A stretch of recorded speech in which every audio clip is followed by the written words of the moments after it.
नमस्ते नमस्कार। उम्मीद है कि आप सभी बहुत अच्छे होंगे। और मेरे साथियों, आज की सभा की शुरुआत करते हैं। आप सब लोग, जो भी लोग आज लाइव हैं, अपना एक प्यारा सा लाइक का बटन प्रेस कर दें। ठीक है। और बाद में आप में से जो भी इस वीडियो को देखते हैं, जरूर लाइक और कमेंट एक जरूर किया कीजिए। ठीक है। क्योंकि आपका प्यार आपका स्नेह हमारे परिश्रम का फल होता है। हम तो यही मान के चलते हैं, बाकी आप लोगों से और कोई स्वार्थ हमें नहीं रहता। देखिए, आपकी सेवा में आज का पहला सवाल 40 क्वेश्चन का, आज सेट नंबर 18 है और 18 नंबर सेट में आपका स्वागत है। ये फर्स्ट सेशन टीआरई 4.0 के लिए जो हम मैथ्स का सेशन लेकर चलते हैं, पहले सेशन का ये आखिरी दो टेस्ट है, यानी इसके बाद दो टेस्ट होगा, ये थर्ड लास्ट है। हर सेशन में 20 सेट रहता है, 20 सेट। ठीक है। तो फिर अगले सेट के लिए आप लोग तैयार रहिएगा। अगले सेशन के लिए ये सेशन अपनी कॉम्प्लीशन की ओर बढ़ रही है। तो चलिए, आपके प्यारे से लाइक और प्यारे से कमेंट के साथ इस क्लास की मैं शुरुआत कर रहा हूं। आप लोग ध्यान से इसे देखिए। लीजिए, पहला सवाल कहता है कि सी पर समकोण वाले एक समकोण त्रिभुज एबीसी में साइन ए बराबर साइन बी, तो बताइए कॉस ए का मान क्या होगा। सबसे पहली बात आपको ये समझ में आना चाहिए कि हमारे पास एक समकोण त्रिभुज है। ठीक है। और इस समकोण त्रिभुज में 90 कहाँ है मेरे दोस्त? सी पर। तो सी पर है 90, ये हमारा सी हो गया। ठीक है। ये हमारा ए है और ये मेरे दोस्त हमारा बी है। क्या देख रहे हो आप? हम देख रहे हैं कि सी पर समकोण वाले ए बी सी एक त्रिभुज है जिसमें साइन ए बराबर साइन बी। ठीक है। साइन ए बराबर साइन बी कहने का मतलब दोनों तरफ रेशियो इक्वल है तो एंगल भी इक्वल होगा, यानी कि एंगल ए और एंगल बी आपस में इक्वल है। तो मेरे दोस्त एंगल ए और एंगल बी आपस में इक्वल है, यानी कि ये दोनों जो है आपस में इक्वल है। ठीक। त्रिभुज के तीनों कोण 180 होते हैं, जिसमें ये अगर 90 है तो ये दोनों मिलकर भी 90 ही होगा, तभी 360 पुड़ेगा, सॉरी 180 पुड़ेगा। जब ये दोनों मिलकर 90 है और बराबर बराबर है तो 45 और 45 45 में बटेगा। हमें चाहिए कॉस ए। तो लीजिए मेरे दोस्त, कॉस ए क्या होगा? तो ए हमारा है 45 और कॉस ए का मान 1/√2। तो इस तरह से इस क्वेश्चन का आंसर हो जाएगा 1/√2। ठीक है। उम्मीद है कि आप सभी लोगों को समझ में आ रहा होगा। देखिए, मंडे टू फ्राइडे हम बहुत व्यस्त रहते हैं। कल सैटरडे संडे में मेरे पास टाइम रहेगा। हम पूरा फोकस स्ट्रेटजी वीडियो पर करके आपको स्ट्रेटजी वीडियो बना देंगे। ठीक है मेरे दोस्त।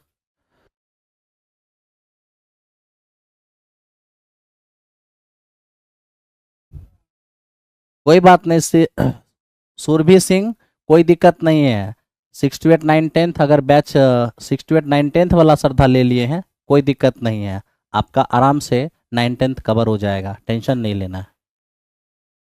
नहीं, अगर आप उसको 9 10th सिर्फ करवाना चाहती हैं, आपको सेटिस्फेक्शन नहीं है, तो आप टेक्निकल टीम पर आप कॉल कर सकते हैं, वहाँ से आपके समस्या का समाधान हो जाएगा। लेकिन कल कीजिएगा, ठीक है, 12 बजे के बाद। किसी समकोण त्रिभुज का आधार और कर्ण 9 और 41 है, समकोण त्रिभुज का क्षेत्रफल क्या होगा? ये तो बहुत आसान है मेरे दोस्त। कैसे? ये रहा आपका एक समकोण त्रिभुज। समकोण त्रिभुज का आधार हमारे पास 9 सेमी है, कर्ण हमारे पास 41 सेमी है। तो ये 9 ये 41, तो ट्रिपलेट से ये हमारा 40 हो जाएगा। ठीक है। तो आइए जरा सा एरिया लेते हैं। एरिया हो जाएगा 1/2। आधार कितना? 9 और लंब कितने? 40।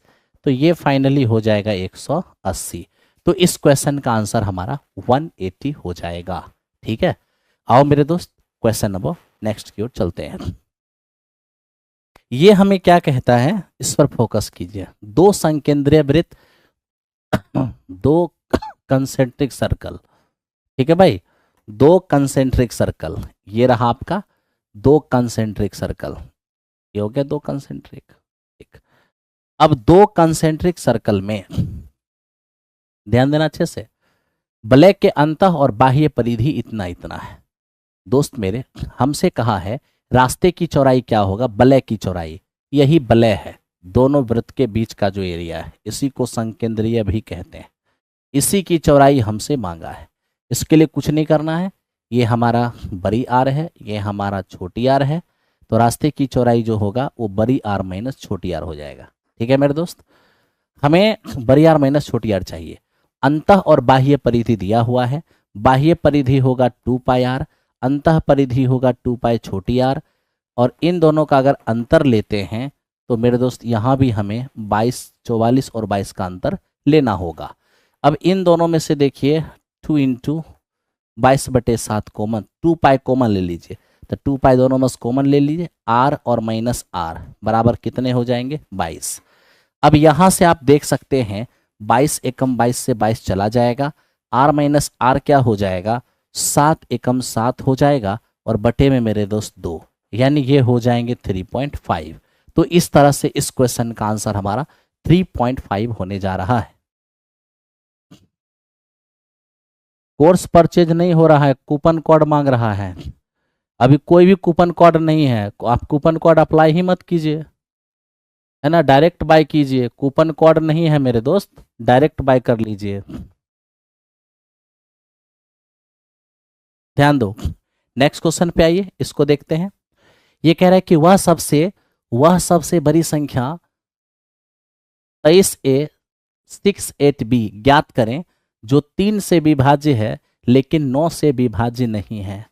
अब खुद ही सोच के देखिए, यहां ध्यान से 2 3A, फिर मेरे दोस्त 6 8, और ये हमारा B 6 अंकों की संख्या है।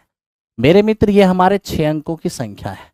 कहा गया कि 3 से विभाज्य है लेकिन 9 से विभाज्य नहीं है। ये 3 से विभाज्य है लेकिन 9 से नहीं है। ठीक है, तो एक काम करिए, सम ऑफ डिजिट 3 से जो कटेगा उसको हटाते चलिएगा।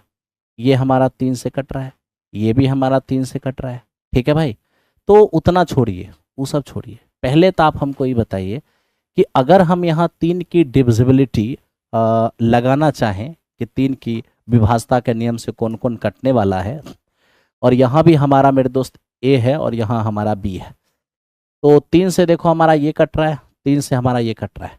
मान लो कि आप किसी को नहीं काट रहे हो, आप डायरेक्ट जोड़ दे रहे हो, तो डायरेक्ट अगर जोड़ भी दोगे तो 5 6 5 11 11 8 19, प्लस में मेरे दोस्त क्या, ये A, और प्लस में क्या हो जाएगा, B। ठीक, अब आप क्या कह रहे हो, आप कह रहे हो ए गुरुजी देखो ध्यान से कि ये मेरे दोस्त क्या होना चाहिए, तो ये आपको पता है कि ये 3 से डिविजिबल होना चाहिए लेकिन 9 से डिविजिबल नहीं होना चाहिए। ठीक है, अब हम आपसे पूछते हैं कि क्या क्या यहाँ पर हो सकता है। तो A और B का मान क्या क्या रख सकते हैं, क्या मांग रहा है हमसे, संख्या का मैक्सिमम मान, संख्या का लार्जेस्ट मान पूछा है। ठीक है, ठीक, अब देखो मेरे दोस्त, अगर हम वहां पर मान रखने चले जाएंगे यहाँ पर, तो क्या क्या होगा। तो सबसे पहले हम यहाँ पर ये देखते हैं कि 3 से कटेगा लेकिन 9 से नहीं कटेगा, तो मेरे दोस्त 3 से कटने वाली चीज़ को हटा दें और 3 से कटने के योग्य ही बनाएं, 9 से कटने के योग्य नहीं बनाएं, और साथ ही साथ इसको हमें मैक्सिमम नंबर बनाना है। क्या बनाना है, मैक्सिमम नंबर। ठीक है, आइए थोड़ा सा ऑप्शन का ही हेल्प लीजिए, ज़्यादा आपका बेस्ट रहेगा। तो देखिए आपका चौथा डिजिट और पहला डिजिट, ये है आपका B और ये है आपका A, ये है आपका B और ये है आपका A, ये है आपका B और ये है आपका A।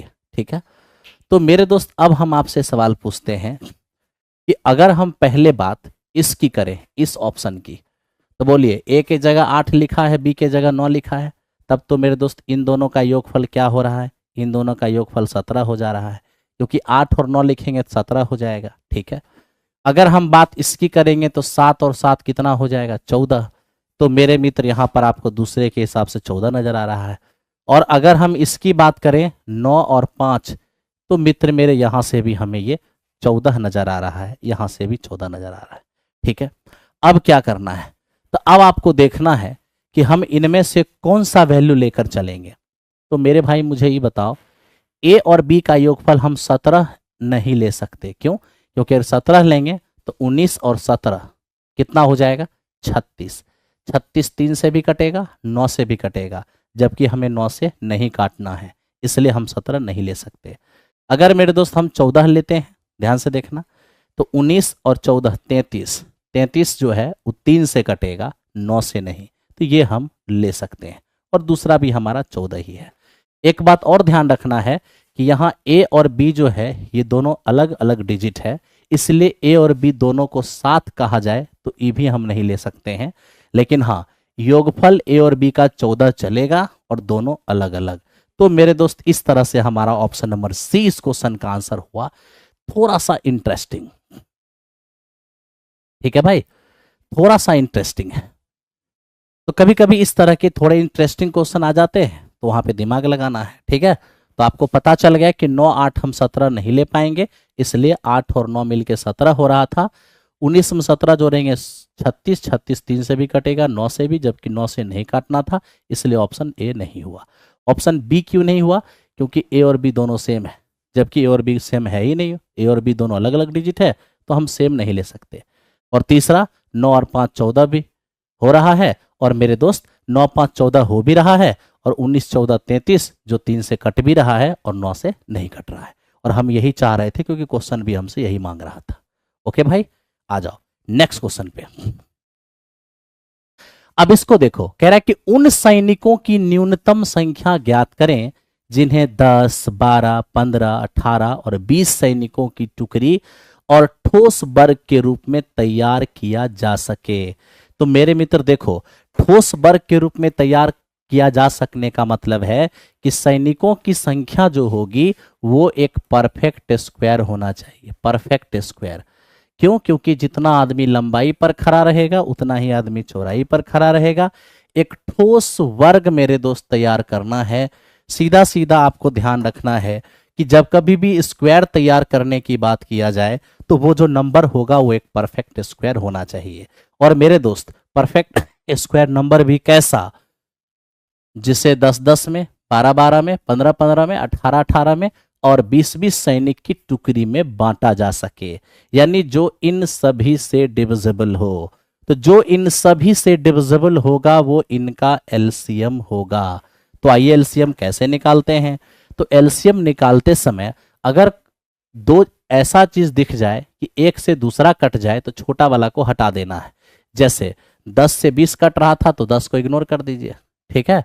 अब आप मेरे दोस्त काम कीजिए, या फिर इतना हेडेक नहीं भी लेना है तो मत लीजिए।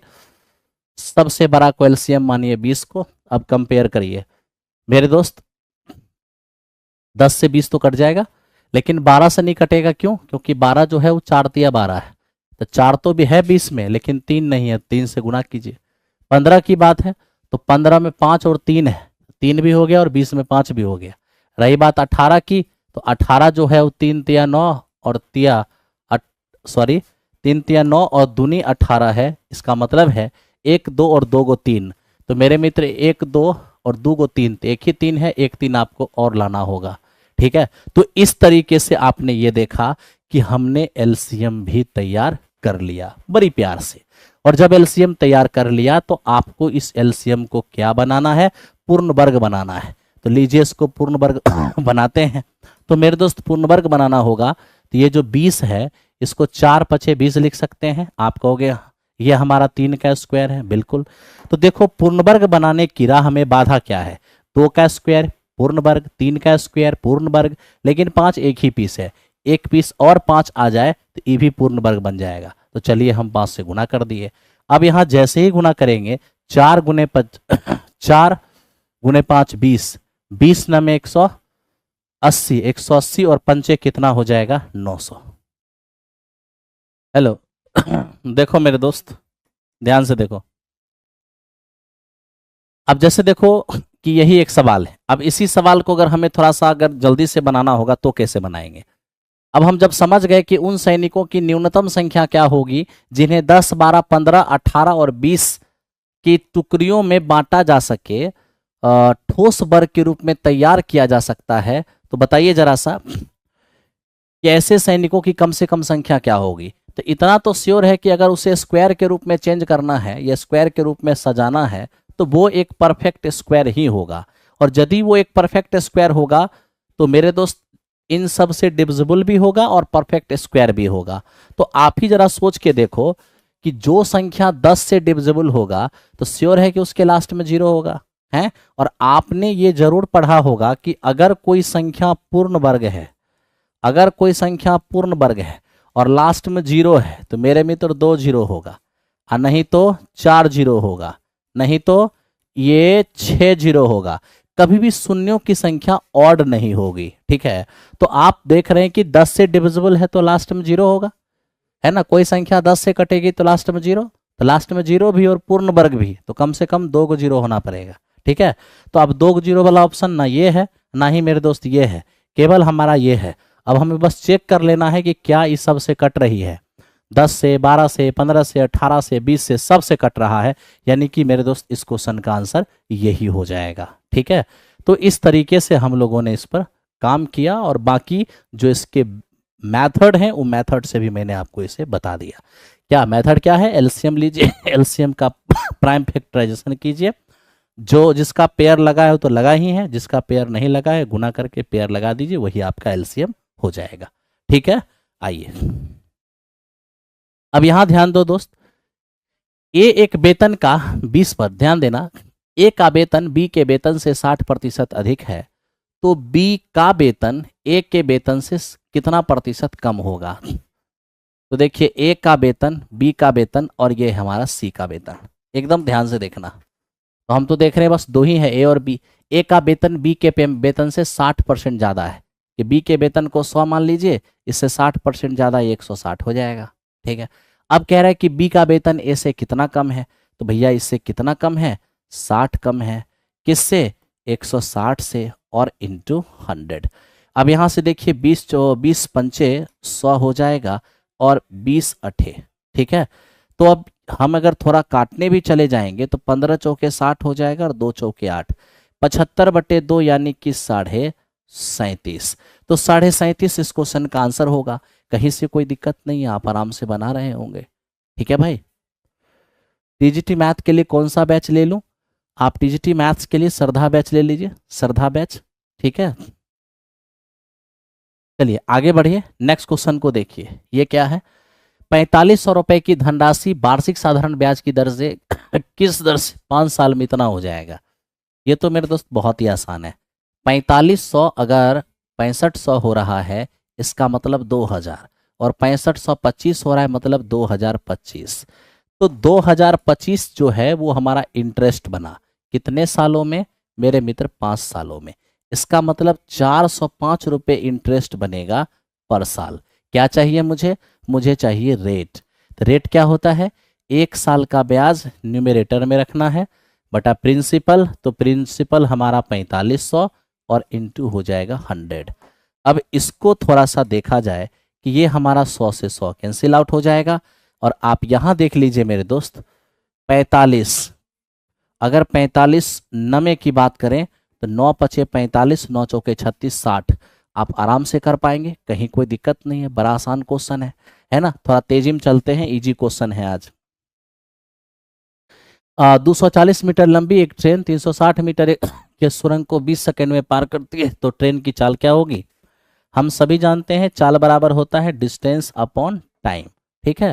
तो ये हमारा ट्रेन हो गया और ये हमारी सुरंग हो गई, अपने साथ साथ इसकी लंबाई, तो 240, ट्रेन अपने साथ साथ सुरंग की लंबाई पार करेगी, तो 240 प्लस 360 यानी कि 600। तो 600 मीटर की दूरी कितना समय में? तो मेरे मित्र 30 सेकेंड में। तो क्या स्पीड काम करेगा? 20 मीटर पर सेकेंड। यहाँ 18/5 से गुना करेंगे, ये होगा 4, 18 चौके 72 किलोमीटर पर आवर। तो इस तरह से 72 किलोमीटर पर आवर यही इस क्वेश्चन का आंसर हो जाएगा, ठीक है। चलिए आगे बढ़ते हैं क्वेश्चन नंबर नेक्स्ट की ओर।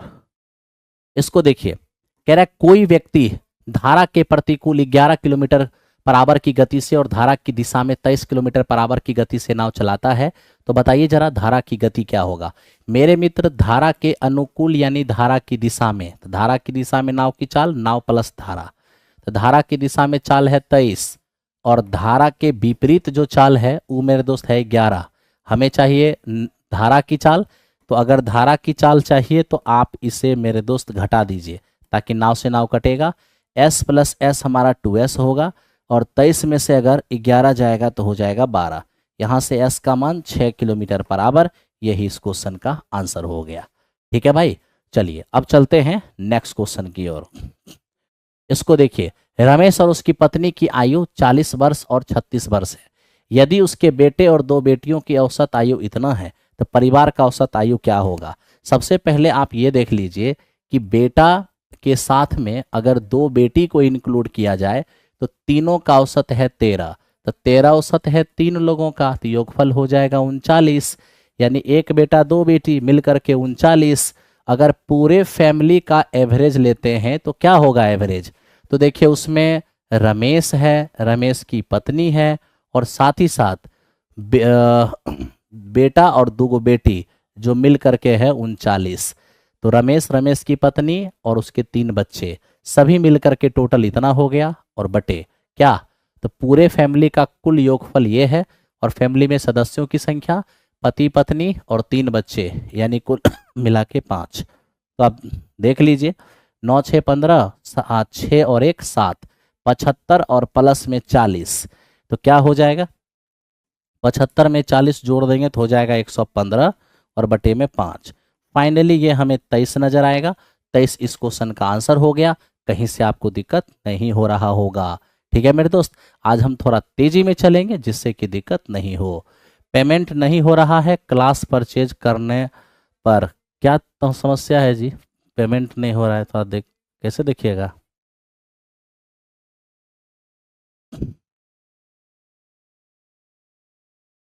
आओ मेरे दोस्त चलते हैं नेक्स्ट क्वेश्चन पे। अब इसको देखो कि ये क्या है। 3 कॉस स्क्वायर और प्लस 7 साइन स्क्वायर बराबर 3। ए का मान 0 से बड़ा और 90 से छोटा, 0 या उससे बड़ा, 90 या उससे छोटा, तो बताइए ए का मान क्या होगा।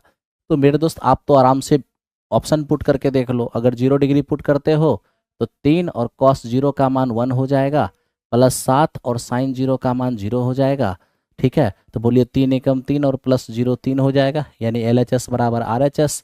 बिल्कुल 0 डिग्री रखने से LHS RHS बराबर हो गया, अतः ए का मान 0 डिग्री हो जाएगा। ठीक है मेरे दोस्त, चलिए नेक्स्ट क्वेश्चन की ओर बढ़ते हैं। नेक्स्ट क्वेश्चन को देखिए, बाकी इसके अलावा कोई भी मान रखिएगा, 30 डिग्री ही रखिएगा तो 9/4 होगा और वहाँ 7/4 होगा, 9 7 16, 16/4 4 नहीं हो पाएगा। यानी ना 30 डिग्री पर सेटिस्फाई होगा ना 90 डिग्री पर सेटिस्फाई होगा, केवल 0 डिग्री पर हो रहा है, इसलिए इस क्वेश्चन का आंसर 0 डिग्री होगा। आइए 12 नंबर क्वेश्चन की ओर चलें और देखिए 12 नंबर क्वेश्चन क्या है। 12 नंबर क्वेश्चन कहता है 120 मीटर ऊंचाई पर उड़ने वाली एक पतंग एक डोरी जुड़ी हुई जो 36 के साथ 60 डिग्री का कोण बनाती है। मेरे दोस्त मान लीजिए कि ये आसमान में, ध्यान देना, ये आसमान में उड़ रहा एक पतंग है, ठीक है, और ये पतंग एक डोरी के साथ बंधा हुआ है और ये डोरी ज़मीन पर कितने डिग्री का कोण बना रही है, तो ये डोरी जो है ये ज़मीन पर कितने डिग्री का कोण बना रही है, तो मेरे दोस्त 60 डिग्री का कोण बना रही है।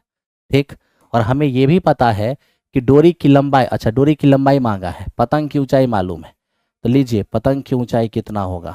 ठीक है, तो यहाँ पर मेरे दोस्त क्या हो जाएगा, इसको देखो, पतंग की ऊंचाई ये हमारा 90 डिग्री है, जी हाँ, पतंग की ऊंचाई दिया हुआ है 120 मीटर, हमें क्या चाहिए, डोरी की लंबाई। तो 60 डिग्री के लिए लंब कितने होते हैं, √3, आधार कितने 1, कर्ण कितने 2, √3 का मान अगर 120 है तो एक का मान क्या होगा, तो एक का मान हो जाएगा 40√3। अब एक का मान 40√3 तो 2 का मान क्या हो जाएगा 80√3, यानी इस क्वेश्चन का आंसर हमारा क्या हो जाएगा 80√3। थोड़ा सा आज तेजी में चलेंगे जिससे कि हम लोग जल्दी से डिस्कशन को कर पाएंगे। ठीक है, क्वेश्चन जिस अनुसार रहेगा स्पीड उसी अनुसार चलेगा। अब यहाँ देखिए हमारे पास क्या लिखा है, एक त्रिभुज। अब मेरे दोस्त एक त्रिभुज का एरिया जब भी आपको इस तरह से लेना हो, ठीक है, आप आराम से एक काम कर लो मेरे दोस्त, कहोगे क्या काम करना है, ऐसा तरीका जो त्रिभुज चतुर्भुज पेंटागन हर जगह काम करता है, जिस ऑर्डर में आपका पॉइंट है उसी ऑर्डर में उसको लिख लीजिए, जिस ऑर्डर में पॉइंट दिया है उसी ऑर्डर में लिख लिए पॉइंट, पहले दिया था 1 2 -4 -3 और 4 1 लिख दिया। इसके बाद मेरे दोस्त क्या करना है, जो पहला स्थान पर है, एकदम ध्यान से देखना है, जो पहला स्थान पर है उसे आप रिपीट कर दीजिए। ठीक है, जो पहला स्थान पर है उसे आप रिपीट कर दीजिए। कर दिए? और अब मेरे दोस्त आप एरिया निकालिए। जैसे ही त्रिभुज का एरिया निकालिएगा तो 1/2 और क्या होगा मेरे दोस्त, शुरू हो जाइए। बोलिए 4 दूनी 8, इसमें से घटाना है -3 को, तो माइनस माइनस +3 हो जाएगा। फिर देखिए 4 गुना -3 -12, इसमें से घटाना है -4 × 1 -4, तो माइनस माइनस +4 हो जाएगा। फिर देखो 1 × 1 1, और 1 में से घटाना है 4 दूनी 8 को। ठीक है मेरे दोस्त, अब यहाँ से हम यही देख पाएंगे कि 1/2 ये हो जाएगा हमारा 5, और ये हमारा हो जाएगा 8, और ये हो जाएगा हमारा 7 मॉड के। ठीक है भाई, एकदम ध्यान से देखो पहले क्या हो रहा है। ये -8 + 3 तो -5 होगा, या -12 + 4 तो हो जाएगा -8, 1 - 8 हो जाएगा -7।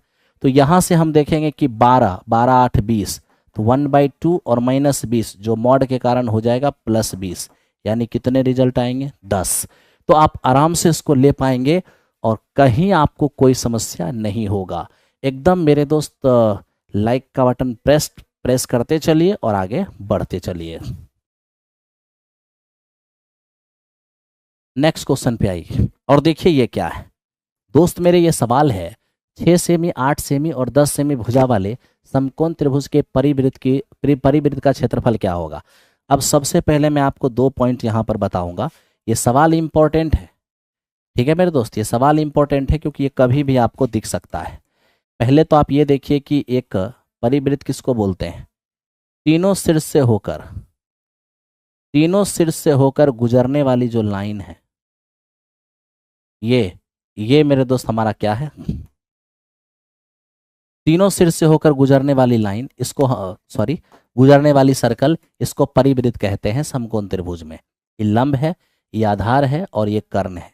याद रखिएगा परिकेंद्र कर्ण के मध्य बिंदु पर होता है, इसलिए परित्रिज्या जो होती है वो कर्ण का आधा होता है, परित्रिज्या कर्ण का आधा। ठीक है मेरे दोस्त, एक और बात ध्यान रखना है कि अगर कोई सर्कल समकोण त्रिभुज के तीनों भुजा को टच करती है, और मेरे दोस्त यहाँ पर अगर ये रेडियस हमारा आर है, ये लंब है, ये आधार है और ये मेरा कर्ण है, तो बोलिए त्रिज्या क्या हो जाएगा, लंब प्लस आधार और माइनस कर्ण और बटे 2, लंब प्लस आधार माइनस कर्ण बटे 2।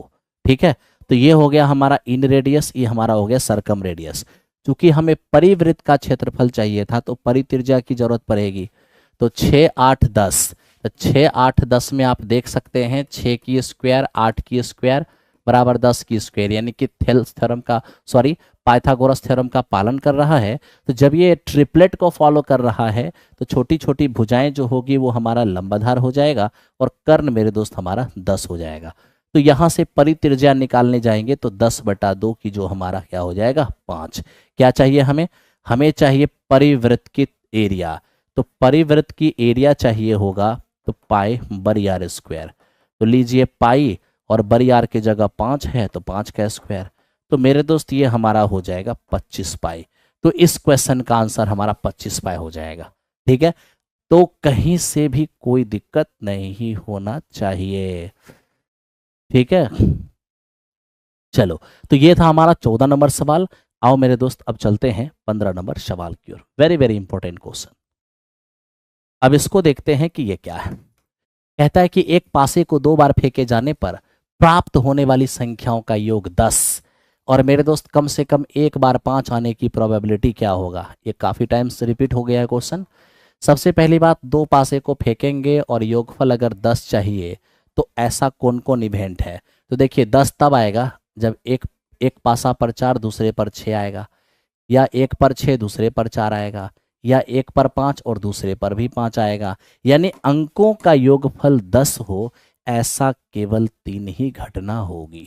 ठीक है, अब हमें कहा कि प्रोबेबिलिटी बताइए। प्रोबेबिलिटी उस इवेंट की जिसके अंकों का योग तो 10 है लेकिन कम से कम एक डिजिट 5 है। तो देखो मेरे दोस्त, अंकों का योग 10 और कम से कम एक डिजिट 5, ऐसा केवल एक ही घटना है। तो मेरे अनुकूल परिणाम 1 हो जाएगा। और अंकों का योग 10 वाली टोटल कितनी घटना है? 3 घटना है। यानी कि इस क्वेश्चन का आंसर हमारा 1/3 हो जाएगा। तो आप में से बहुत भाई ने 1/3 लगाया होगा। Very correct answer. ठीक है, चलो, तो ये था हमारा 15 नंबर क्वेश्चन। अब चलते हैं 16 नंबर क्वेश्चन की ओर। इस बीच आपको मैं एक इंफॉर्मेशन दे देता हूं। सोमवार से प्लेटफॉर्म वाली जो बुक है ना, रुक्मिणी पब्लिकेशन का, तो रुक्मिणी पब्लिकेशन का जो बुक है 6 to 8 9 10th, इसका मैं सॉल्यूशन लेकर आ रहा हूं नवीन कुमार सिंह चैनल पर सुबह में 9 बजे। तो सुबह में 9 बजे नवीन कुमार सिंह चैनल पर हम लाइव होंगे बुक सॉल्यूशन लेकर, और रात में 8 बजे जैसे हम सेट डिस्कशन कराते हैं वैसे कराएंगे। तो आप लोग सोमवार से सुबह में 9 बजे नवीन कुमार सिंह चैनल पर जरूर आइएगा। वहां पर हमने मेरे दोस्त लगा दिया है शेड्यूल, जाकर के एक बार विजिट कर लीजिएगा क्लास के बाद। अब देखिए ये क्या है। यदि बहुलक का मान 14 है और माध्य हमारा 5 है तो माध्य का क्या होगा? तो आपको पता होना चाहिए कि 3 गुने माध्यक, 3 गुने माध्यक बराबर बहुलक और प्लस 2 गुने माध्य, बहुलक और प्लस 2 गुने माध्य। ठीक है मेरे दोस्त, अब यहां पर देखो, अब इसको हम देख रहे हैं कि 3 गुने माध्यक। तो माध्यक मेरे दोस्त हमें नहीं पता है, तो माध्यक को आप एज इट इज रहने दीजिए। ठीक है, बराबर बहुलक हम जानते हैं 14 है और प्लस 2 गुने माध्य, तो माध्य कितना है हमारा 5। तो यहां से आप देखिए 14 10 24, तो आप ही बोल दीजिए माध्यिका का मान क्या होगा। तो 3 में किससे गुना करेंगे कि 24 आ जाएगा? 8 से, यानी माध्यिका हमारा 8 होगा। तो इस क्वेश्चन का रिजल्ट हमारा 8 हो गया। ठीक है मेरे दोस्त, चलो आगे चलते हैं क्वेश्चन नंबर नेक्स्ट। 9 10th का क्लास चलाइए। अच्छा ठीक है, कोई बात नहीं। देखो अच्छे से ध्यान दो। किसी पासे को 2 बार फेंके जाने पर आने वाले अंकों का योग 10 हो, इसकी प्रायिकता क्या होगी? आपको पता होना चाहिए कि अगर हम एक डाइस को, ध्यान रखना, 2 बार फेंकें या फिर 2 पासे को 1 बार फेंकें, एक ही पासे को 2 बार फेंकें या 2 पासे को 1 बार फेंकें, टोटल घटना कितना हो जाएगा? 36। अब आपसे क्या बोला है? योगफल क्या चाहिए? 10। तो योगफल 10 वाली कितनी घटना होगी? तो योगफल 10 होगा कब? जब मेरे दोस्त 1 पर 6 दूसरे पर 4 होगा, या 1 पर 4 दूसरे पर 6 होगा, या फिर 1 पर 5 और दूसरे पर भी 5 होगा। पिछला क्वेश्चन इसी पर आधारित था, लेकिन वहां कहा था कि अंकों का योग 10 हो, लेकिन प्रोबेबिलिटी मुझे उस इवेंट का चाहिए जिसमें अंकों का योग 10 लेकिन कम से कम 1 डिजिट 5। लेकिन ऐसा यहाँ नहीं है। यहाँ पर सीधे कहा कि 2 पासा को फेंकेंगे, अंकों का योग 10 हो, इसकी कितनी प्रायिकता होगी? तो आप सीधे सीधे देखिए, अंकों का योग 10 होने की प्रायिकता, तो अंकों का योग 10 होने की प्रायिकता, तो अंकों का योग 10 होने वाली कितनी घटना है? 3 घटना, बटा टोटल घटना 36, जो हो जाएगा 1/12। तो पिछला क्वेश्चन कंडीशनल था, कंडीशन में कंडीशन, अंकों का योग चाहिए था 10, लेकिन उसमें से कम 1 डिजिट 5 हो, उसकी प्रायिकता चाहिए था। ठीक है, लेकिन यहाँ क्या है? कंडीशनल नहीं है, सीधे कहा है कि अंकों का योग 10, नॉर्मल क्वेश्चन है। तो अंकों का योग 10 हो ऐसा केवल 3 इवेंट होगा, और टोटल इवेंट 36 यानी 1/12। तो ऑप्शन नंबर सी इस क्वेश्चन का क्या हो जाएगा? आंसर हो जाएगा। ठीक है मेरे दोस्त, बैच है इतने में हो जाएगा, कोई और बैच लेना होगा। रोजगार विथ यस्मीन, आपको महाभारत बैच और अर्जुन बैच दोनों बैच रखना होगा। महाभारत बैच और अर्जुन बैच दोनों रख लीजिए।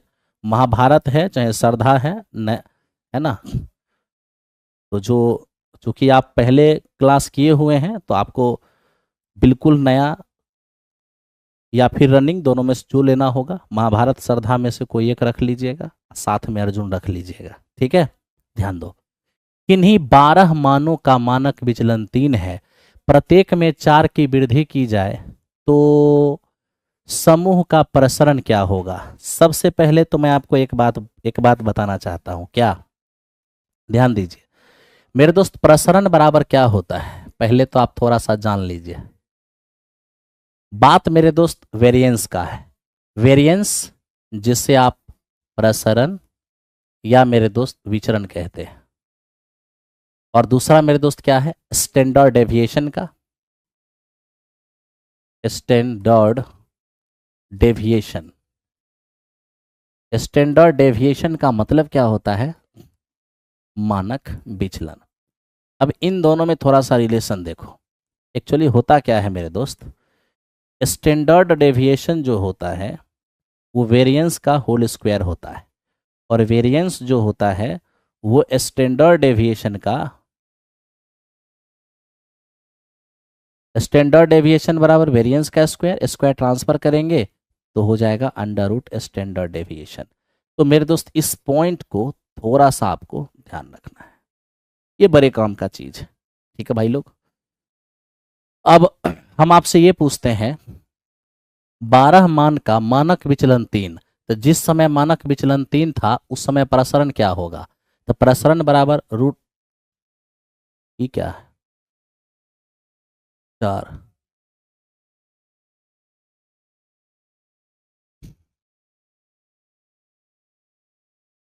उल्टा लिख दिए, ये हमने उल्टा लिख दिया मेरे दोस्त।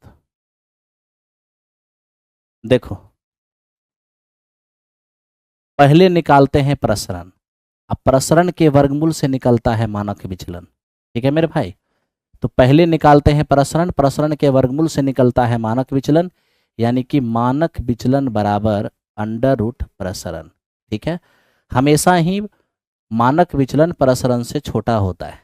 ठीक है दोस्त, ध्यान देना।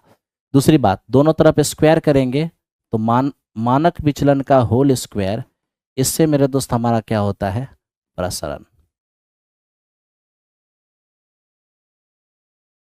और दोनों ही डेविएशन के स्क्वायर से बनता है, इसलिए ये ऑलवेज पॉजिटिव होता है, ऑलवेज पॉजिटिव होता है। ठीक है, हम आपको एक छोटा सा पॉइंट समझाते हैं, उस पर थोड़ा फोकस करिए। मान लीजिए 1 2 3 4 और 5, अगर हमसे कोई कहे कि सर आप इसका मानक विचलन बताइए, तो देखिए इसका मानक विचलन कैसे बनाएंगे। सबसे पहला काम है माध्य निकालना, माध्य निकालने सभी का योग 15, परीक्षणों की संख्या 5, माध्य हो जाएगा 3। इसके बाद डेविएशन नहीं, डेविएशन का स्क्वायर निकालना है। डेविएशन का स्क्वायर कैसे निकालते हैं, चरमान में से माध्य घटाना है और स्क्वायर करके लिखना है। ठीक है, तो देखो मेरे दोस्त, यही मेरा चरमान, देखो कीड़ा अटैक कर रहा है मेरे ऊपर। ठीक है भाई, यहां से देखो ध्यान से, ये मेरा चरमान है और ये मेरा माध्य है। चरमान में से माध्य घटाना है, स्क्वायर करके लिखना है। बोलिए भाई, 1 में से 3 घटेगा -2, स्क्वायर करेंगे 4, 2 में से 3 घटेगा -1, स्क्वायर करेंगे 1, 3 में से 3 घटेगा ई मेरा 0, 4 में से 3 घटेगा ई मेरा 1, 5 में से 3 घटेगा 2, 2 का स्क्वायर 4। तो मैंने क्या किया, चरमान में से, चलिए मेरे दोस्त ध्यान दीजिए, अब अभी जो है डेविएशन का स्क्वायर है। अब डेविएशन का जो मेरे दोस्त हमारा स्क्वायर आया है, डेविएशन का स्क्वायर, अब डेविएशन के स्क्वायर का माध्य निकालना है। ठीक है, तो ध्यान दो, डेविएशन डेविएशन का जो स्क्वायर आया है इसका माध्य निकालना है। तो डेविएशन के स्क्वायर का माध्य निकालेंगे, तो माध्य कैसे निकालेंगे, सभी को जोड़ दिए और नंबर ऑफ टर्म 5 है उससे भाग दे दिए, नंबर ऑफ टर्म 5 है उससे भाग दे दिए। अब देख लो, ऊपर 10 नीचे 5, कितना हो गया मेरे दोस्त, ये हमारा 2 हो गया। ठीक है, कितना हो गया है, 2 हो गया है। एक बहुत कीड़ा परेशान कर रहा है जी, कीड़ा निकालिए। देखिए,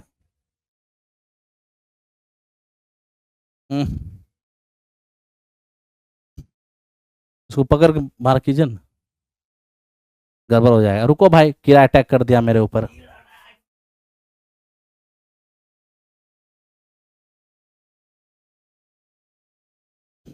चलिए,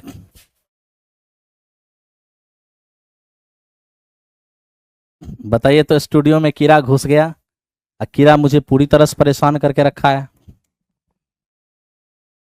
आप ध्यान दो मेरे दोस्त, यहाँ देखो अर्जुन बैच स्टार्ट हो चुका है, डोंट वरी। अब यहाँ देखो, हमने सभी डेविएशन के स्क्वायर को, डेविएशन के वर्गों को जोड़ दिया और नंबर ऑफ डेविएशन से भाग दिया। ई जो आया है ना, ये विचलन के वर्गों का माध्य है, और इसी को मेरे दोस्त क्या कहते हैं, ये विचलन के वर्गों का माध्य है। ये क्या हो रहा है, लिखा कहन रहा है, इसी को प्रसरण कहते हैं। ठीक है, तो जो विचलन के वर्गों का माध्य होता है वही प्रसरण होता है। ठीक है, और प्रसरण निकालने के बाद हम मानक विचलन निकालते हैं। मानक विचलन बराबर अंडर रूट प्रसरण। ठीक है मेरे दोस्त, तो मानक विचलन बराबर अंडर रूट प्रसरण, ये बात ध्यान रखिएगा।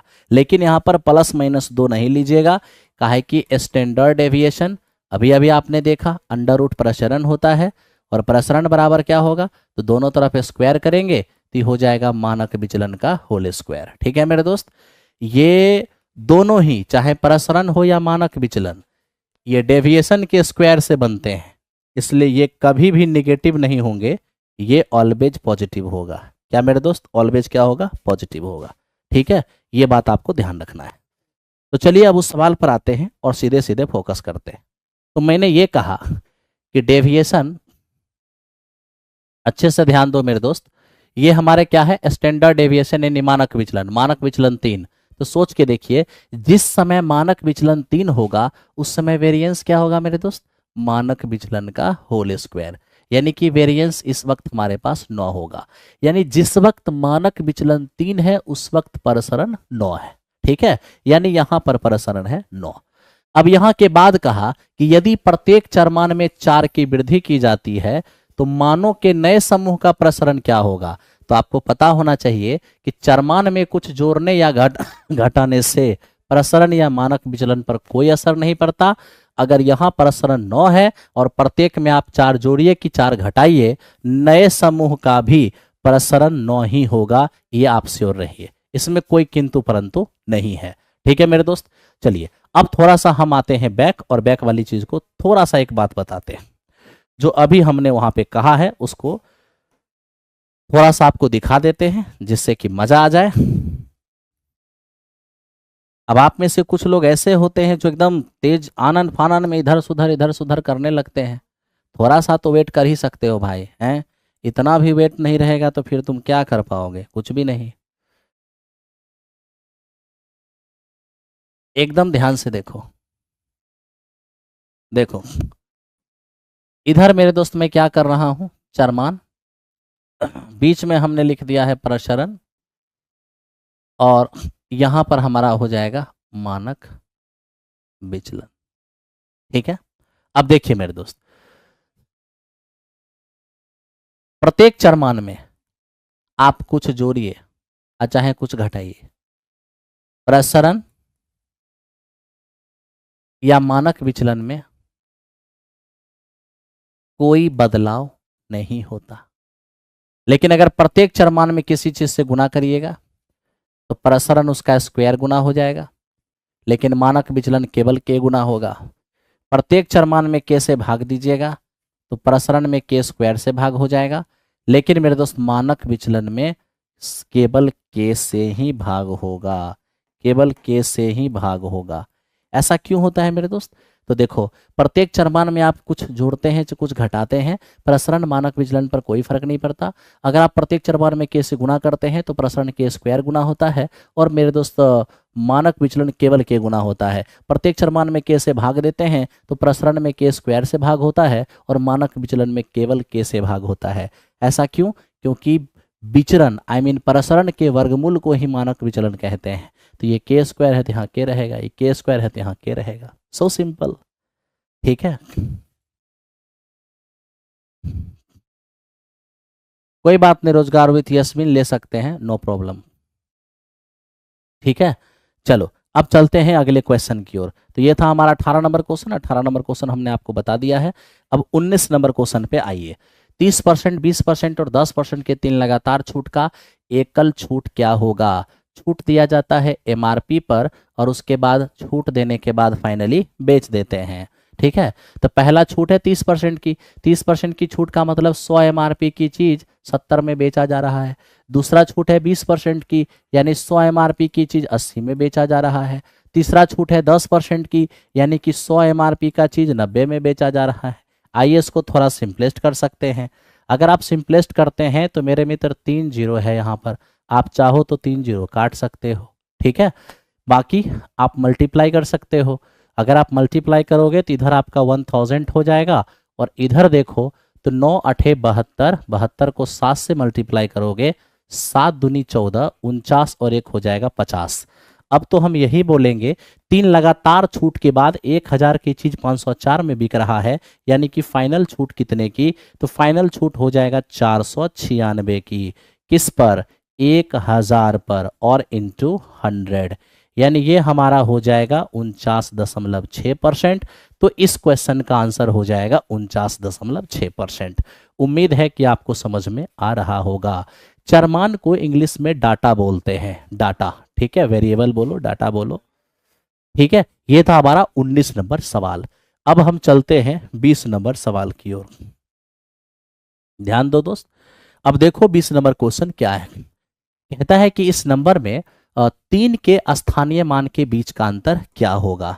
लीजिए, आप 3 का स्थानीय मान, 3 का प्लेस वैल्यू, तो देखो मेरे दोस्त, अगर इसके 3 का प्लेस वैल्यू लेंगे तो आप 3 लिखिए, और 3 के बाद कितने डिजिट हैं, 1 2 3 4 5 6 7, तो मेरे दोस्त आप इस पर 7 जीरो देंगे, दे दिए, ठीक है। तो हम देख रहे हैं कि इसमें 2 गो 3 है, एक 3 यहाँ है और एक 3 यहाँ है। अगर इस 3 का स्थानीय मान लेते हैं तो इस 3 के बाद तो 2 ही जीरो है, तो इस 3 का स्थानीय मान हो जाएगा, इस 3 के बाद 2 ही डिजिट है, तो इस 3 का स्थानीय मान 300 हो जाएगा।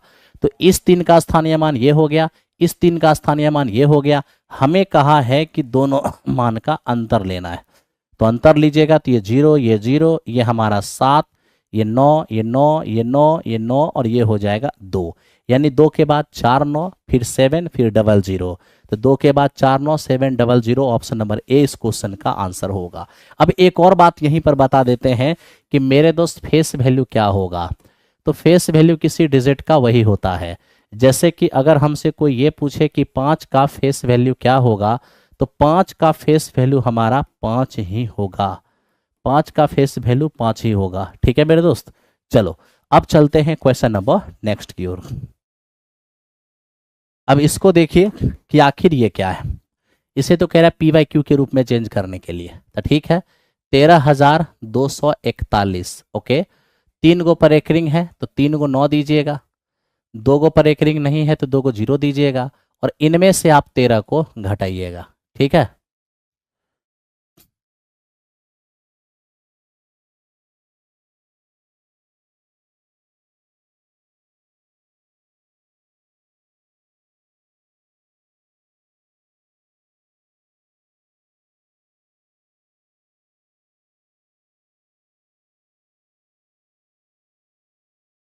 चलो अब ध्यान दो मेरे दोस्त, तो ये हो जाएगा 13,228, और बटे में कितने, ये हमारा है 99,900, ठीक है। अब क्या करना है मेरे दोस्त, अगर ये सिंपलेस्ट हो रहा है, सिंपलेस्ट करना है, आप जैसे ही इसको सिंपलेस्ट करेंगे तो ये इस क्वेश्चन का आंसर आपको दिखेगा 3307, ठीक है। तो ये आपको आंसर दिखेगा, थोड़ा सा तो सिंपलेस्ट खुद से भी कर सकते हैं, इस बात का ध्यान रखना है। चलो आगे बढ़ते हैं नेक्स्ट क्वेश्चन पे। अब देखो ये लिखता है कि एक स्कूल में लड़कों की संख्या और लड़कियों की संख्या का अनुपात 3 और 2 है, 20% लड़के और 25% लड़कियों को छात्रवृत्ति मिलती है, तो कितने प्रतिशत छात्रों को छात्रवृत्ति नहीं मिलती है। अब यहां पर हम देखें अगर ध्यान से थोड़ा सा, बॉयज और गर्ल्स, तो बॉयज और गर्ल्स का रेशियो क्या है, 3:2। अगर 3:2 को हम चाहें तो 300 और 200 भी तो लिख ही सकते हैं, क्योंकि 2 जीरो से 2 जीरो कैंसिल आउट होगा, 3:2 आज भी रहेगा, ठीक है। अब क्या कह रहा है कि 20% लड़के को स्कॉलरशिप मिलता है और 25% लड़की को मिलता है, हमें कह रहा है किसको नहीं मिलता है। तो सोचिए, अगर 20% लड़का को स्कॉलरशिप मिलता है तब तो 80% लड़का को नहीं मिलेगा, बिल्कुल। 25% लड़की को स्कॉलरशिप मिलता है तो 75% को नहीं मिलता होगा, है ना। तो देखिए इसका 80% हो जाएगा 240, और इसका मेरे दोस्त 75% हो जाएगा 150। अगर हम इसको जोड़ दें तो हो जाएगा हमारा 390। तो 390 लोगों को छात्रवृत्ति नहीं मिलता है, कितना में, तो टोटल 500 में इंटू 100, यहां से आप देख लीजिए हो जाएगा 78%। ऑप्शन नंबर ए इस क्वेश्चन का आंसर हो गया।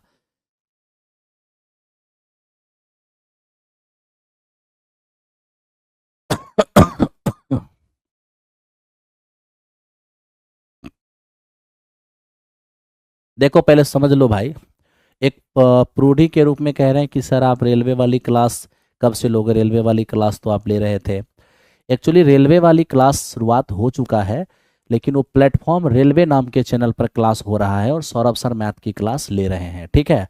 प्लेटफॉर्म रेलवे, तो प्लेटफॉर्म रेलवे वाली चैनल पर सौरभ सर क्लास ले रहे हैं, आप उस पर जुड़ जाइए। और बाकी मंडे से आपको और सीरियसली उस पर और भी कुछ का क्लास चलने लगेगा। तो रेलवे से रिलेटेड क्लास प्लेटफॉर्म रेलवे नाम के चैनल पर चल रहा है, ठीक है, ध्यान दो। अब आप इसको देखिए कि ये क्या है। कह रहे एबीसी एक त्रिभुज है। लीजिए एबीसी एक त्रिभुज हो गया। अब इस त्रिभुज में देखें, ये मेरा ए है, ये मेरा बी है, ये मेरा सी, ये है एक त्रिभुज एबीसी। इसमें हमसे कहा गया कि एडी हमारी माध्यिका है। तो लीजिए मेरे दोस्त, एडी हमारी माध्यिका हो गई। माध्यिका का क्या काम है? बेस को बाइसेक्ट कर देना, ठीक है। फिर हमें कहा गया कि एडी पर जी इस प्रकार है कि एजी और जीडी 2:1। देखिए एडी पर जी इस प्रकार है कि एडी, एजी और जीडी ये हमारा 2:1। Okay, thank you. अब मेरे दोस्त क्या कह रहा है कि एरिया ट्रायंगल बीडीजी और एरिया ट्रायंगल एबीसी क्या होगा। सबसे पहले मैं आपसे एक सवाल पूछता हूं, अगर मेरे दोस्त थोड़ी देर के लिए मैं इसको मिला दूं, थोड़ी देर के लिए, तो कुछ पॉइंट को समझ लो। वेरी वेरी इंपॉर्टेंट पॉइंट है। आपके पास एक ट्रायंगल है, ठीक है, मान लो एक ट्रायंगल खींच दिया।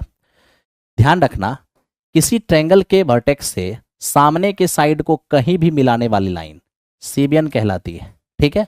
और सीबियन अगर बेस को 1:b में बांट रही है, शीर्ष से आधार को कहीं भी मिलाने वाली लाइन सीबियन कहलाती है। सीबियन आधार को जिस अनुपात में बांटती है, तो त्रिभुज का एरिया भी उसी अनुपात में बट जाता है। यानी त्रिभुज के जो आधार का रेशियो होता है वही उसके एरिया का भी रेशियो होता है, ठीक है भाई। बस इसके लिए होना क्या चाहिए, एक ही आधार होना चाहिए और एक ही शीर्ष होना चाहिए। एक ही बेस और एक ही वर्टेक्स से बने जितने भी ट्रायंगल हैं, जो बेस का रेशियो होगा वही एरिया का रेशियो होगा। क्यों? क्योंकि हाइट तो सेम ही होगा दोनों ट्रायंगल का। तो उसी तरह से आप थोड़ा सा मेरे दोस्त यहाँ पहले देखो। अब देखो ई अगर आपका वर्टेक्स है और ई आपका बेस है, तो इसी बेस पर इस शीर्ष से ये त्रिभुज भी बना है और ये त्रिभुज भी बना है। तब तो जो इसके बेस का रेशियो होगा वही इसके एरिया रेशियो होगा। तो बेस रेशियो 1:2 है, तो एरिया रेशियो भी 1:2 ही होगा। बेस रेशियो अगर 1:2 है, तो एरिया रेशियो भी 1:2 ही होगा। आप कहोगे हाँ जी सर।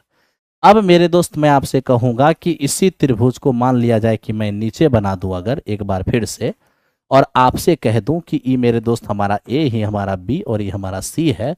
और आप यहां देख लो ये मेरी माध्यिका है। माध्यिका, माध्यिका कहने का मतलब क्या है? बेस को बाइसेक्ट करना, यानी कि 1:1। 1:1 का मतलब बराबर बराबर। ध्यान रखना, अगर बेस बराबर बराबर हो रहा है यानी बेस इक्वल इक्वल बट रहा है, तो एरिया भी इक्वल इक्वल ही बटेगा।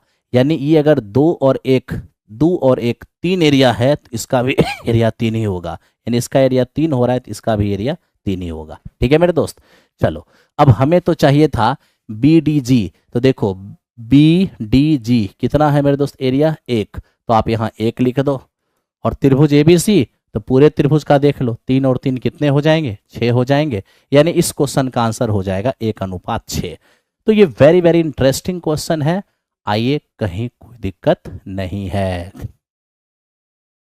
चलो आगे चलते हैं क्वेश्चन नंबर नेक्स्ट की ओर। ये था हमारा 23 नंबर सवाल। अब मेरे दोस्त 24 नंबर सवाल पे आइए। अब देखो रोम्बस, रोम्बस के दोनों डायगोनल दिए हुए हैं, एरिया मांगा गया है। ये तो बहुत ही आसान क्वेश्चन है। 1/2 D1 और इंटू D2, तो ये हो जाएगा 12×8 = 96। आराम से आप कर पाओगे, ठीक है भाई। नेक्स्ट क्वेश्चन पे आओ। कोई तालाब 50 मीटर लंबा, 25 मीटर चौड़ा, 4 मीटर गहरा है। तालाब की धारिता क्या होगी? तालाब घनाभाकार है, घनाभाकार, तो घनाभ की धारिता क्या होती है? घनाभ का आयतन एल, बी और एच। तो यहाँ हो जाएगा 5000। बड़े आराम से काम कर सकते हो। ठीक है मेरे दोस्त, नेक्स्ट क्वेश्चन इसको देखते हैं। शांत जल में नाव की चाल है 14, धारा की चाल है 6, तो धारा की दिशा में 80 किलोमीटर जाने में कितना समय लगेगा? अब आप ही बताइए। जब धारा की दिशा में आप 80 किलोमीटर जाएंगे तो क्या होगा? नाव प्लस धारा 14 अब प्लस 6, तो 14 प्लस 6 हो जाएगा 20। अगर 20 की स्पीड से जाएंगे 80, तो मित्र मेरे 4 घंटा लगेगा। इस क्वेश्चन का आंसर 4 घंटे हो जाएंगे, है ना। आज थोड़ा आसान क्वेश्चन रह गया है, इसलिए आप टेंशन नहीं लेना। अब इसको देखो मेरे दोस्त, ये क्या है? ये कह रहा है 3 cot A बराबर 4 tan A। एक न्यून कोण है तो sec A का मान क्या होगा? देखो ये 3 है, 4 इधर आकर के मेरे दोस्त बटे में हो जाएगा। यहां पर हमारा tan A है, और ये देखो इधर वाली cot A उधर जाके बटे में मेरे दोस्त ये हमारा हो गया cot A। मैंने 4 को इधर लाया, cot को उधर ले गया, ठीक है। तो ये हमारा 3/4 ही रह गया, लेकिन ये 10 ये cot जाएगा ऊपर में तो हो जाएगा 10, यानी कि 10 स्क्वायर। ठीक है भाई, cot ऊपर जाके 10 होगा, 10 इंटू 10 10 स्क्वायर, स्क्वायर ट्रांसफर करेंगे, ये हमारा हो जाएगा √3/2, और बराबर ये कितना? तो ये हो जाएगा हमारा 10 स्क्वायर है। तो इस तरह से हम लोगों ने देखा कि ये हमारा हो गया है 10 स्क्वायर ए। तो मेरे मित्र 10 स्क्वायर ए का मान आ गया है, हमें चाहिए सेक ए का मान। सेक होता है रूट के अंदर 1 + 10 स्क्वायर, 1 + 10 स्क्वायर। आप खुद ही सोच के देखिए कि 1 प्लस, ठीक है, 10 स्क्वायर का मान कितना है? तो आप ऐसा करो ना, 10 स्क्वायर का, तो 10 स्क्वायर को यहीं पे रहने दो, ठीक है। तो 10 स्क्वायर का मान 3/4 है, आप यहाँ पे 3/4 रख दो, 3/4। तो फाइनली ये हो जाएगा 7/4, यानी कि √7 और बाय में 2। तो √7 और बाय में 2 आंसर हो जाएगा ऑप्शन नंबर ए, और कहीं से कोई दिक्कत नहीं होगा। ठीक है चलो आगे बढ़ते हैं क्वेश्चन नंबर नेक्स्ट की ओर। 28 नंबर सवाल देखो, ई क्या लिखा है मेरे दोस्त? ये लिखा है कि हमारे पास कोई ट्रायंगल है, ठीक। अब एक हमारे पास ट्रायंगल है, ट्रायंगल ए बी और सी। ये बी का बाइसेक्टर, एंगल बी का बाइसेक्टर, और ई मेरे दोस्त हो गया हमारे एंगल सी का बाइसेक्टर। एंगल बी का बाइसेक्टर और एंगल सी का बाइसेक्टर, जिस पॉइंट पर मिल रहा है उस पॉइंट का एंगल। तो ये वाली पॉइंट का एंगल दिया है 122, हमें इसका मान मांग रहा है। तो मेरे दोस्त ये इन सेंटर का कोण है, और इन सेंटर के कोण जो होते हैं वो 90 प्लस शीर्ष कोण का आधा होता है, यानी कि a/2। आज क्वेश्चन बहुत आसान डाल दिया गया है, ठीक है मेरे दोस्त। तो ऐसा कभी कभार होता है, तो इसको आप बहुत ज़्यादा दिल पे मत ले लेना। 90 आके घटेगा इधर, 32 2 से गुना होगा 64, यानी कि ए का मान हो जाएगा 64। तो 64 इस क्वेश्चन का रिजल्ट हो गया है। आप में से लगभग सभी लोग 64 लगा रहे होंगे। ठीक है भाई, चलो ये था हमारा 28 नंबर सवाल। अब चलते हैं 29 की ओर। देखिए त्रिभुज के तीनों कोनों का अनुपात दिया है हमें पूछ रहा है कि बताइए कौन सा त्रिभुज है। तो त्रिभुज के तीनों कोनों का अनुपात दिया है 4 7 3 4 7 7 8 15। तो देखिए तीनों कोनों को जोड़ने से रेशियो में 15 हो रहा है, जबकि त्रिभुज के तीनों कोण 180 होते हैं। एक रेशियो का मान क्या हो गया 12 हो गया, ठीक है। तो एक रेशियो का मान अगर 12 हो गया तो सोचिए 8 रेशियो का मान क्या होगा 12 8 96। और ध्यान रखना, जब किसी त्रिभुज का एक कोण 90 से बड़ा और 180 से छोटा हो तो उसे अधिक कोण त्रिभुज कहते हैं, ऑब्ट्यूज एंगल ट्रायंगल कहते हैं। ठीक है, क्या कहते हैं? Obtuse angle triangle. यानी हमारा जो आंसर होगा ऑप्शन नंबर ए हो जाएगा, ऑप्शन नंबर ए। ठीक है, चलो नेक्स्ट क्वेश्चन। अब इनसे मिलिए, ये क्या है? वह न्यूनतम संख्या क्या है जिसे उन सब से भाग दें तो प्रत्येक दशा में 5 शेष आएगी। तो मेरे दोस्त इन सब से भाग दें तो 5 शेष आएगी। तो वो नंबर कुछ और नहीं, इनके एलसीएम या उसके किसी मल्टीपल से 5 ज़्यादा होगा। क्योंकि एलसीएम तो कटने वाली नंबर होता है, लेकिन मुझे 5 रिमाइंडर चाहिए, तो कटने से 5 ज़्यादा होगा। अब आइए बात एलसीएम की करें। एलसीएम कैसे निकालेंगे? सबसे बड़ी संख्या 28 को एलसीएम मानिए, 12 से कंपेयर करिए। 12 4 तिया 12, 4 सत्ते 28, 12 में एक 3 है जो 28 में नहीं है, गुना कर दीजिए 18 से। 18 होगा 9, 3 तिया 9 तिया 18, सॉरी 3 तिया 9 दूनी 18, तो एक 3 है, 28 में 2 भी है, लेकिन 18 में 2 को 3 है जो यहाँ नहीं है, तो 1 से गुना कर दीजिए। ठीक है, अब रह गया 24। 24 क्या होता है? 8 तिया 24। तो मेरे दोस्त 28 मतलब होता है 4 सत्ते 28। 4 तो है 28 में, लेकिन 24 में 8 है, तो एक और 2 से गुना करना होगा। ठीक है, और प्लस में यहाँ पर 5। अब ये देख लीजिए, तो ये हमारा हो जाएगा मेरे दोस्त कितना? 28 तिया 84, और ये हो जाएगा 6 और प्लस में 5। 6 चौके 24, 48 और 2 हो जाएगा 50 प्लस 5, यानी ये हो जाएगा 509। कितने हो जाएंगे? 509। ठीक है मेरे दोस्त, हालांकि आप ऑप्शन से 5 घटा करके इन सब से डिवाइड करके भी देख सकते थे, कोई दिक्कत नहीं होता। ठीक है,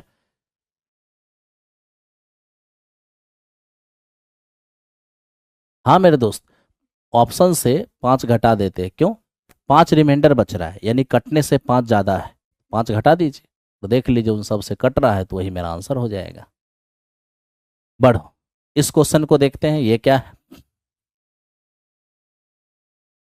रूट एक्स का मान √3 minus √5, x square minus 16x और प्लस 6 का मान इनमें से क्या होगा?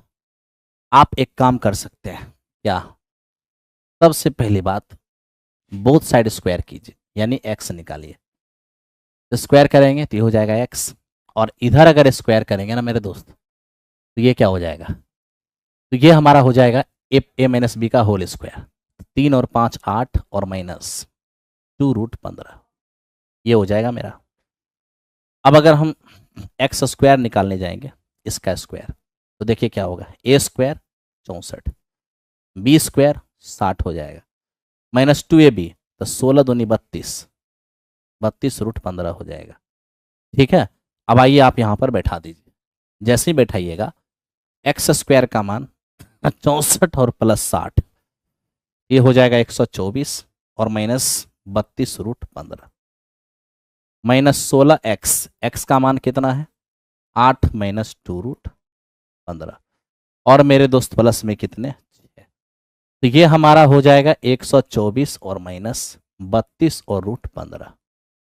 ये देखिए 16 × 128 माइनस माइनस प्लस 32 और √15 प्लस में 6।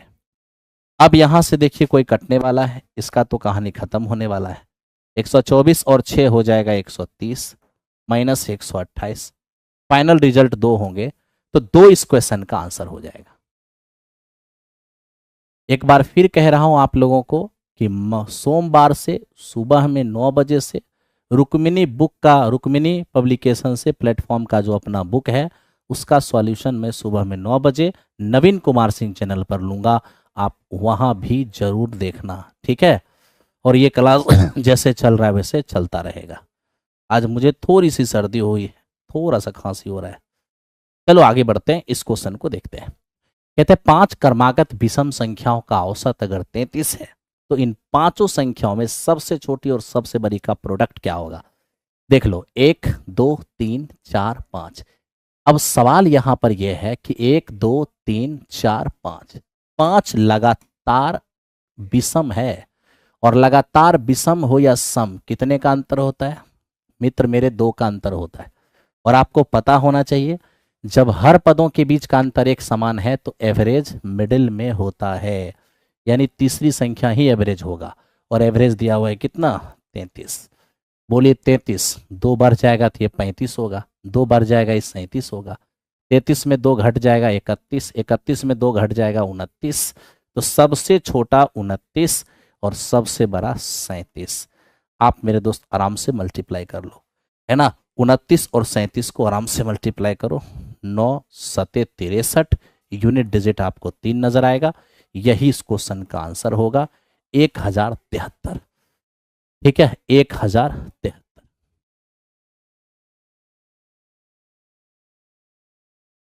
ठीक है भाई। चलो आगे बढ़ते हैं नेक्स्ट।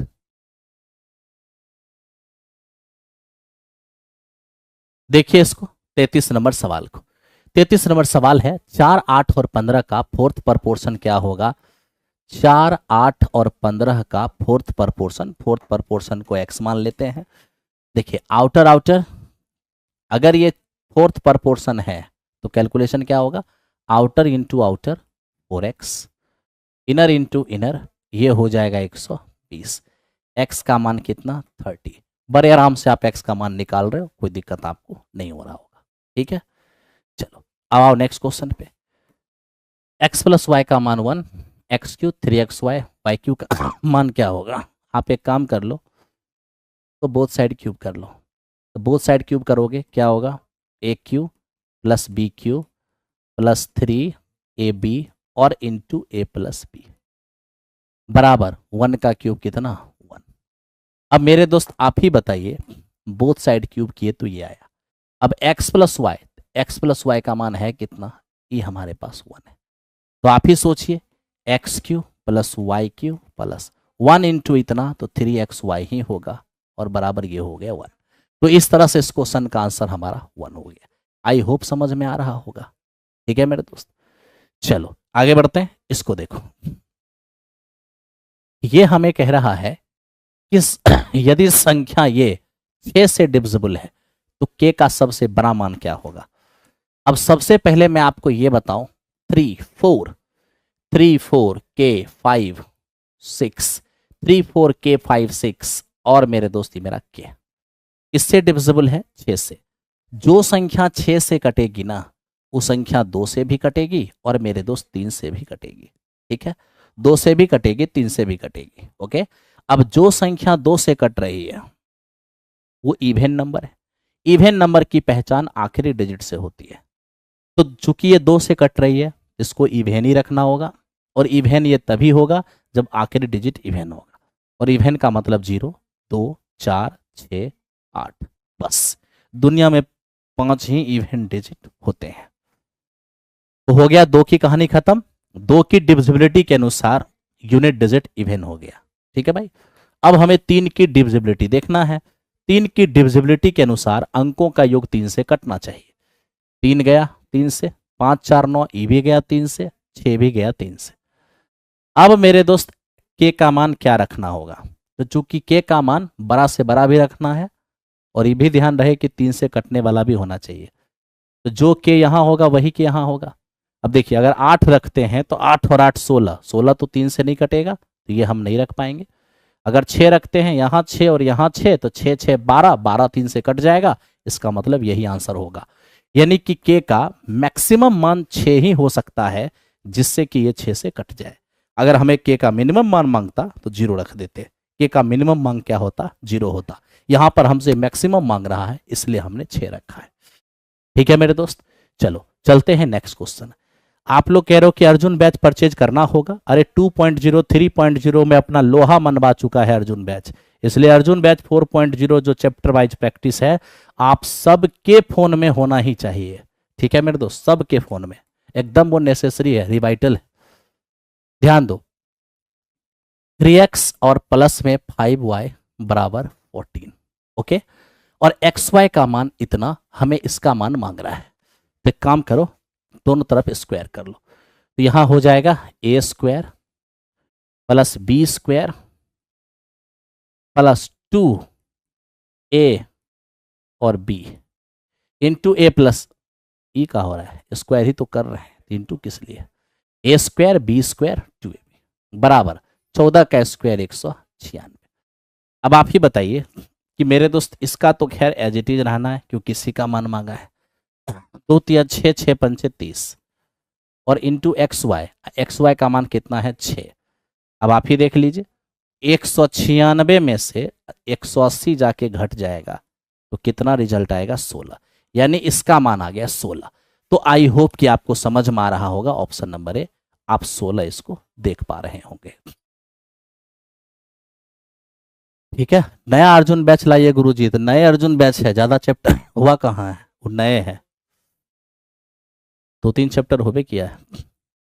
इसको देखिए मेरे दोस्त, ये जो आप देख रहे हो ना, ये आपका गिवन है, ठीक है। फिर लिखा है थीटा का मान 0 या उससे बड़ा, 90 या उससे छोटा। तो बताइए इसका मान क्या होगा। सबसे पहली बात, साइन स्क्वायर थीटा बराबर, ये मेरे दोस्त 2 साइन थीटा और -1, ठीक है। और हमें क्या कह रहा है कि बताइए इसका मान क्या होगा। अब देखना होगा कि कौन सा डिग्री इसको वेरीफाई कर रहा है। सबसे पहले अगर 30 डिग्री रखते हैं तो हो जाएगा 1/4, और 30 डिग्री इधर 1/4 नहीं हो पाएगा। 60 डिग्री से कम चलेगा नहीं। अगर 0 डिग्री रखते हैं तो मेरे दोस्त ये साइन 0 0 साइन 0 0, ये भी वेरीफाई होता नजर नहीं आ रहा है। तो मेरे दोस्त अब कौन सी डिग्री वेरीफाई होगी, ये भी एक सोचने वाली बात है। आप ही लोग बताइए कौन सी डिग्री वेरीफाई हो रही है। तो आप सीधा सीधा एक लाइन में कहोगे गुरुजी एक ही डिग्री वेरीफाई होता नजर आ रहा है, और वो है हमारा 90 डिग्री। ठीक है क्या मेरे दोस्त, 90 डिग्री। क्यों? क्योंकि हम 0 या उससे बड़ा, 90 या उससे छोटा, तो 90 भी तो रख ही सकते हैं। तो आइए जरा सा 90 रख के देखते हैं।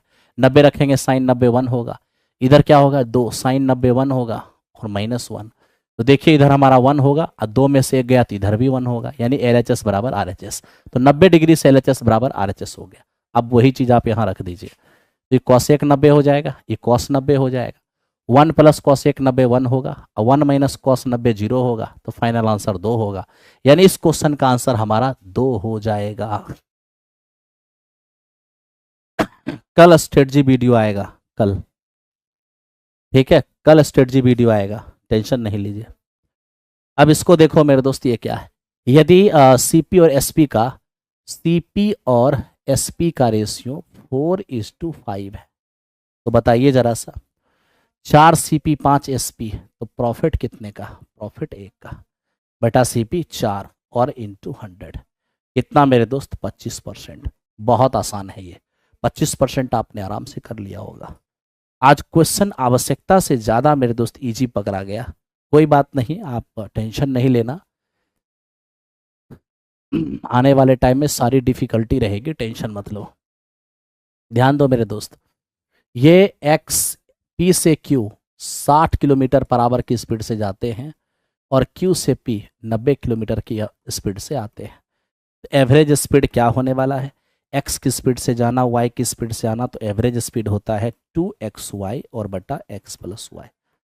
तो हो जाएगा 2, x का मान 60, y का मान 90, और बटा 60 प्लस 90 150, 30 या 90, 30 पंचे 150, और देखिए 5 से कटेगा ये 12, तो फाइनली 36 दूनी 72 हो जाएगा। तो इस क्वेश्चन का रिजल्ट हमारा 72 हो जाएगा। ठीक है, उम्मीद है 72। ओके, तो ये मेरे दोस्त आज का सेकेंड लास्ट सवाल था, ये है आज का आखिरी सवाल। तो आइए जरा फिर से इस पर विचार करें। हम मेरे दोस्त आपको अभी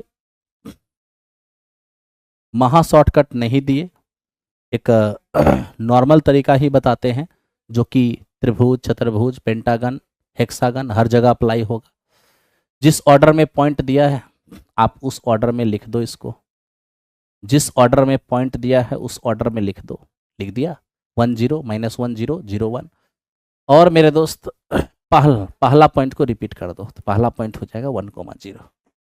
रिपीट कर दिया पहला पॉइंट, अब आराम से निकालिए। अब जैसे ही आप निकालेंगे तो क्या होगा, 1/2, और ध्यान दीजिएगा, ध्यान दो मेरे दोस्त, इसका मल्टीप्लीकेशन इससे एकदम 1/2 मॉड शुरू। कैसा ऑपरेशन करना है, राइट टू लेफ्ट, ये हो गया आपका 0, इसमें से घटाना है 1 × 0 0 को, प्लस ये हमारा हो गया 0, माइनस 1 × -1 -1 -1 प्लस 1 हो जाएगा। फिर देखिए 1 × 1 1 होगा, माइनस ये मेरे दोस्त हमारा 0 हो गया। तो फाइनली आप देखिए 1 + 1 2, 2 का आधा हो जाएगा 1, यानी इसका एरिया मेरे दोस्त आपका 1 होगा। आई होप कि आपको समझ में आ रहा होगा। तरीके और भी डेवलप हो चुके हैं, लेकिन थोड़े टाइम के बाद हम वो भी आपको बताएंगे। तो मेरे दोस्त आज थोड़ा आसान क्वेश्चन था, जिसको लेकर आज बहुत जल्दी डिस्कशन आपका कंप्लीट हो गया। हम पुनः मिलेंगे अगली क्लास में। एक्चुअली सैटरडे को मेरी क्लास नहीं होती है, हम मंडे टू फ्राइडे रहते हैं और एक दिन संडे को रात में 8 बजे टीजीटी स्पेशल फुल लेंथ हम सॉल्व करते हैं। तो ध्यान आपको ये रखना है, इस सैटरडे एक दिन अमरजीत कुमार रेस्ट लेता है, लेकिन संडे से फ्राइडे तक अमरजीत कुमार एक्टिव रहता है। ठीक है, आपकी सेवा में। Thank you very much, thank you. लेकिन याद रखना, सोमवार से सुबह में 9 बजे रुक्मिणी पब्लिकेशन का बुक होगा नवीन कुमार सिंह चैनल पर, और ये जैसे चल रहा है प्लेटफॉर्म टीचर पर वैसे ही ये चलता रहेगा। Thank you. कल हम स्ट्रेटजी वीडियो बनाएंगे और उसमें आपको बताएंगे कौन सा बैच लेना है किसको। ठीक है, हर चीज बड़े आराम से।